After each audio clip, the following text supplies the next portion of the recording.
When it comes to your health, the deck is stacked against you. Well, you know what I say to that deck?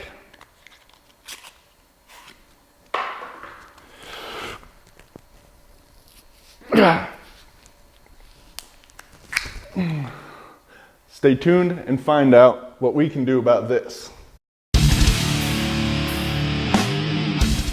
Hey, I'm Logan Christopher from Legendary Strength, and let's talk about how the health deck is stacked against you. It's unfortunate that this is true, but we must face facts. So, just looking at our food supply.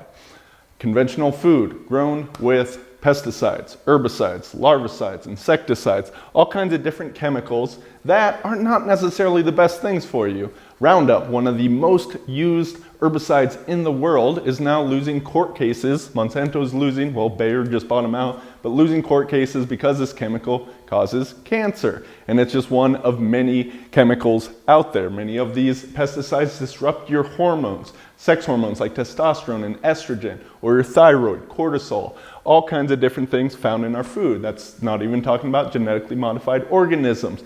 The antibiotics that are pumped full into cattle and various other animals that we eat. The growth hormone that's injected into cows so they produce more milk. These things do have an effect. The regulatory agencies that are supposed to protect us, make sure this stuff is safe, says it's safe when it is not. So that is what it is here. Then we have our water supply. Depending on where you live, this can be better or it can be worse. Even if you're on a place like with a well, is the groundwater having some of these chemicals, pesticide runoff from these agricultural places? Is that getting into the groundwater? Or if you're on a municipal supply of water, is that treated with chlorine? Is that treated with fluorine?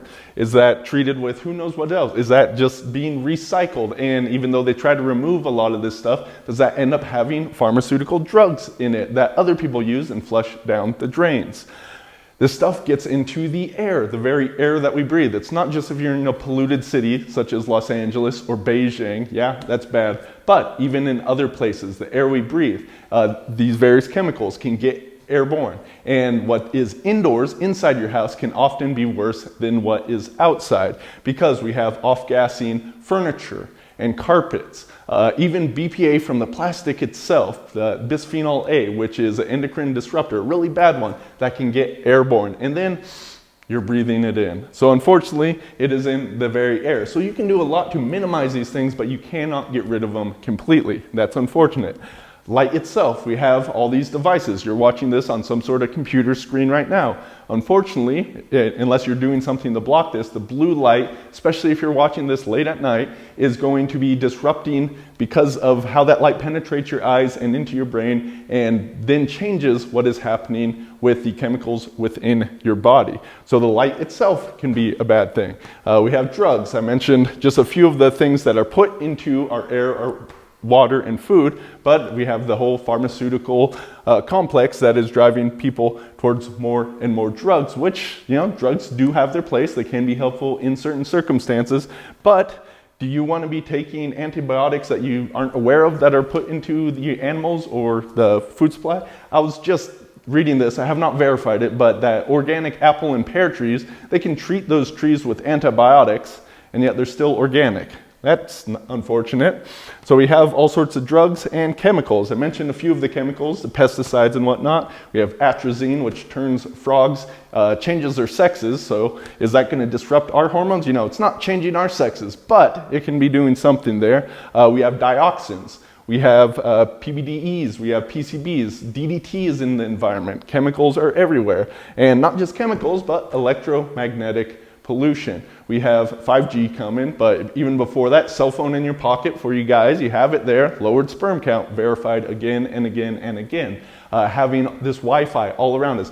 Lots of people having issues. Why are these chronic issues becoming such a big thing? Well, what is raising along with everything else there? So that can certainly be an issue as well. And then hijacking. What am I talking about here? Well, think about social media. You have some very, very smart people working on artificial intelligence, working on getting you to use their apps. And they're doing things that purposefully hack into your dopamine system, the various reward systems within your body that make you want to go back and back to them again and again, and various forms of this hijacking. I mean, we can look at just advertising or the flavor scientists that work at various food corporations that work in order to make their stuff specifically addictive, so they can hijack you and get more of your money. But we even have some other things. The hyper stimuli can be a damaging thing. So there's things such as porn-induced erectile dysfunction. Porn for a long time was not a problem, but with modern internet, high-speed connections, and clicking from one thing to another, a lot of people now having a problem with this, probably exacerbated by some other issues as well.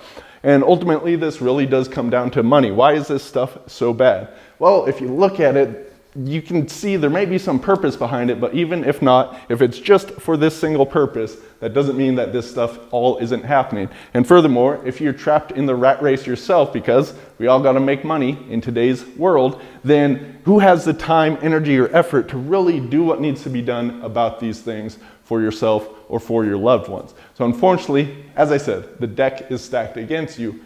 The good news, you can do a lot about this. While you may not be able to get rid of everything, you absolutely can make changes. Simple things like switching to organic food is going to drastically lower the amount of chemicals coming in, making sure you have a good water supply, doing some things to clean up your air, that absolutely can be done, minimizing that blue light that comes from our devices, or actually getting some good natural lighting from outside. You can opt out of drugs like I've done completely. Chemicals, doing away with the plastics, using materials that don't off-gas such things. There's stuff you can protect against EMF. You can minimize the hijacking that's done. And ultimately, you'll feel a bunch better. You'll have more energy. You can go out there, make some more money to help reinforce these things much more. That's what I've done. And if you want to, you can do it too. Right now, I've just opened up spots for my Virtuous Vitality Coaching Program. You can go to virtuousvitality.com, find out a lot more details about this. But if you want the deck stacked for you rather than against you, you have to do the right things. You have to start building and cultivating the good health habits, the things across all these things that really start building over time and give you that vibrant vitality that is possible for you. I've done it, I've helped other people do it, and I'd like to help you too. So head on over to virtuousvitality.com and I'll help stack the deck in favor for you.